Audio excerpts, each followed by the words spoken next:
हाँ, तो मैंने तुम्हारे आका इब्राहिम और उसके लोगों को अपनी सल्तनत में दाखिल होते देखा है। वो तो बड़ा मालदार शख्स है जिसके पास बहुत से मवेशी हैं। उसके मातहत बहुत से आदमी भी हैं। मैंने ये भी सुना है कि वो जहां कहीं भी जाता है खुदा उसे बड़ी बरकत देता है। बताओ, क्या ये खबरें सच हैं? ए बेरसबा के बादशाह, मेरे लिए आपके सामने हाजिर होना और अपने आका इब्राहिम की बात करना वाकई एक बड़े एजाज की बात है। मैं उसके घर में पला बड़ा हूं और उसके तमाम मवेशियों का निगरान हूं। जो कहानियां आपने इब्राहिम के बारे में सुनी है वो सब सच है। इब्राहिम का खुदा पर पुख्ता ईमान था। मैं आपको उस वक्त के बारे में बताता हूं जब खुदा ने इब्राहिम के ईमान को एक बड़े इम्तिहान से आजमाया। खुदा ने उससे कहा,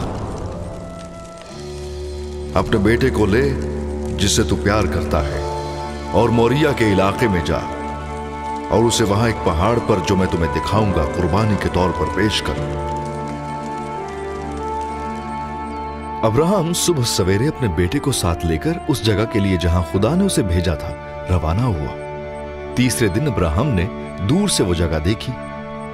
तुम यहीं गधे के साथ रहो, मैं और मेरा बेटा थोड़ा आगे जाते हैं। हम वहां पर इबादत करेंगे, फिर वापस तुम्हारे पास लौट आएंगे। अब्राहम ने सौख्तनी कुर्बानी के लिए लकड़ी ली और उसे अपने बेटे पर रखा। फिर उसने आग और छुरी अपने हाथ में लिए और वो दोनों साथ साथ चलते रहे। फिर इब्राहिम के बेटे इसहाक ने पूछा,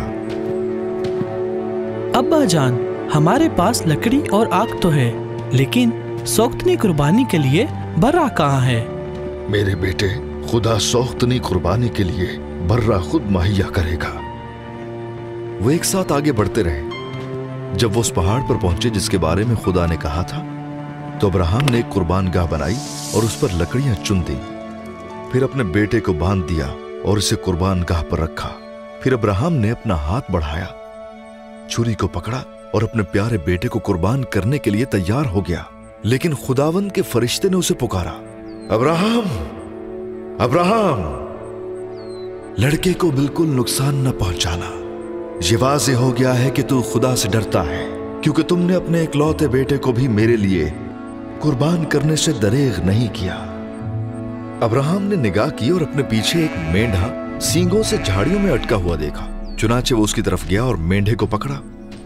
अब्राहम ने मेंढे को अपने बेटे की जगह पर कुर्बानी के तौर पर पेश किया। तब अब्राहम ने उस जगह का नाम यहोवा यरी रखा, यानी खुदा मुहैया करता है। फरिश्ते ने अब्राहम को दोबारा बुलाया और कहा, खुदावंद फरमाता है, क्योंकि तुमने ये किया है और अपने बेटे का भी दरेग न किया, इसलिए मैं वाकई तुम्हें बरकत दूंगा। मैं तेरी तमाम नस्लों को बहुत बढ़ाऊंगा और उनका शुमार आसमान के सितारों और समुंदर के किनारे की रेत की मानद होगा।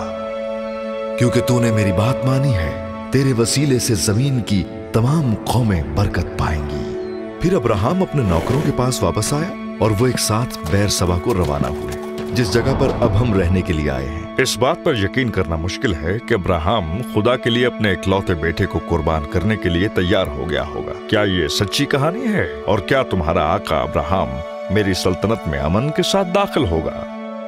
ऐ बादशाह, ये कहानी बिल्कुल सच्ची है, क्योंकि मैं उन आदमियों में से एक हूं जिसने अब्राहम और उसके बेटे के साथ सफर किया था। मैं इस आजमाइश का गवाह हूं। मैं आपको यकीन दिलाता हूं कि मेरा आका अब्राहम एक अमन पसंद शख्स है। वाकई मैं देख सकता हूं कि अब्राहम का खुदा अपने मानने वालों को बहुत ज्यादा बरकत दे सकता है।